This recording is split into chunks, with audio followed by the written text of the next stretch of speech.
you can't talk about the running backs this past season without first giving much credit to running backs coach James Gilbert. I'll link his interview up here above.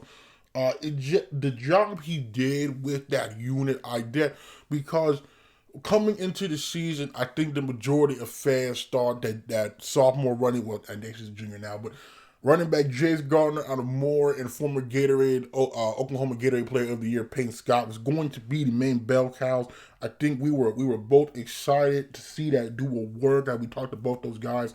They were both excited, and for different reasons, it did not happen. If you recall, Peyton Scott unfortunately got hurt in the first game of the season, and then would be injured off and on the rest of the way, only playing in 7 games. And then Jace, he started the first game. He got in the doghouse fairly early. Then he would only appear in special teams, and then against Lincoln, they put him in there. He was able to get a touchdown, and then he slowly but surely worked his way back, and then earned a starting job back against Pitt State. And then unfortunately, in that game, would tear his ACL. So you look at the fact that the top two guys, it just was not there. Now again, credit where credit is due to Coach Gilbert there. He came on. He talked about Jalen Cottrell. Okay, he talked about how they moved him from wide receiver. He felt like Jalen Cottrell had a great spring, and Jalen Cottrell, I kind of became the guy. I know he had the 80-yard touchdown run against Northwest Missouri. He was solid in both the run and pass game. He actually, in terms of catches, actually was second on the team in catches. Okay, so just a versatile weapon. I was really pleased by him. Honestly, I mean, he runs hard. He's not the fastest guy, but like I said, he's really effective in the pass game. And then they also used OU transfer Nasir Kipper. He was a walk on at OU last year as a wide receiver. They used him at running back as well. He was a guy was really effective in the screen game. You go back to that Emporia State game. Uh, really led the way in terms of the screen game. Now, unfortunately, Nasir has to step away from football because of injuries.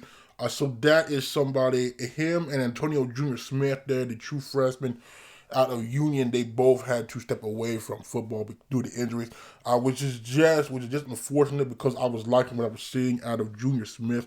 So by the end of the season, it almost was a repeat of 2017. Well, yeah, 2017, where it was down to essentially one running back at the end of the season, and that was a walk on by the name of Bruce White, because everybody else either got hurt, had quit before the season, had got hurt and quit. Because for a while there, it was that, and this is really similar. This whole season has parallels. This is really similar to when in 2017, Jake Stanley. And if you're a long time UCO fan, I think you remember Jake Stanley. Jake Stanley was the main bell cow, and Jake Stanley, oddly enough, is like a slightly better version of Jalen Cottrell. So it's like the parallels is just insane. And so then he got hurt, and then they had to start a walk-on by the name of Bruce White because they did not want to burn the red shirt. My man Sabor Daniels, I love Sabor Daniels.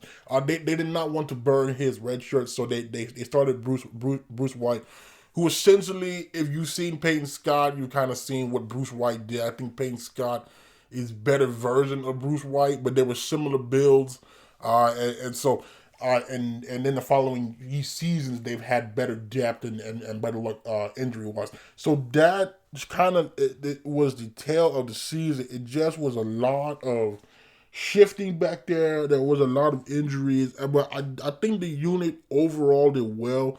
I was also pleased by a true freshman fullback Andrew Carney.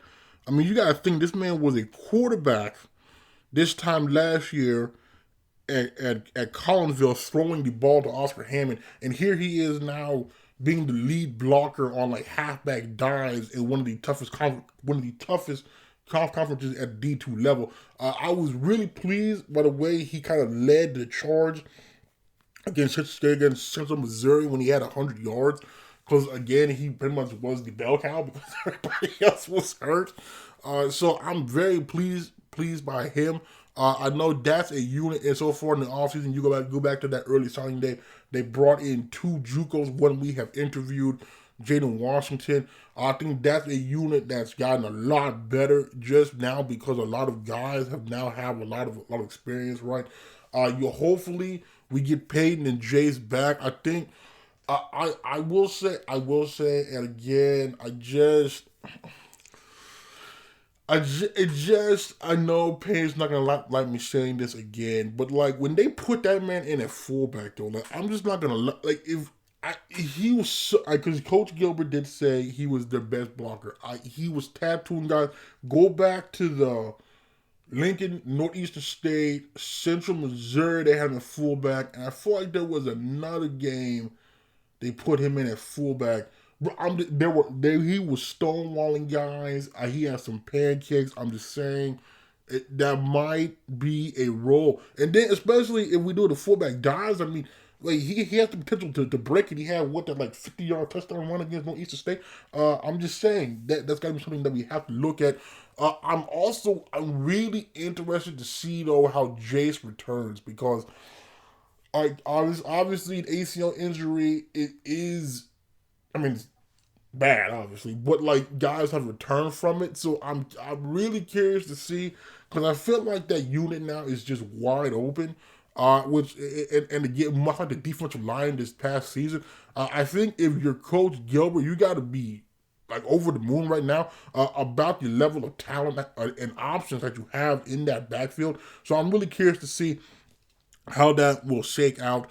If we're looking at the numbers, Jalen Cottrell led this season with 361 yards, 3 touchdowns, and 5 yards a carry. Then Nasir Kemper had 201 yards and 2 touchdowns on 4 yards a carry. Andrew Carney had 182 yards, like most of those came against Central Missouri. 3 touchdowns, 4.2 yards a carry. Jace Gardner had 175 yards, 1 touchdown, 4.2 yards a carry. Antonio Jr. Smith, 103 yards, 3.6 yards a carry. Peyton Scott, 97 yards, 1 touchdown, 5.1 yards a carry. And then if we're looking in the receiving game, as mentioned before, Jenna Cottrell, second on the team in catches, 27 for 154, 1 touchdown. Andrew Carney, 8 catches for 109 yards, 1 touchdown. Jace, 3 catches for 13, and then Peyton Scott, 1 for 6.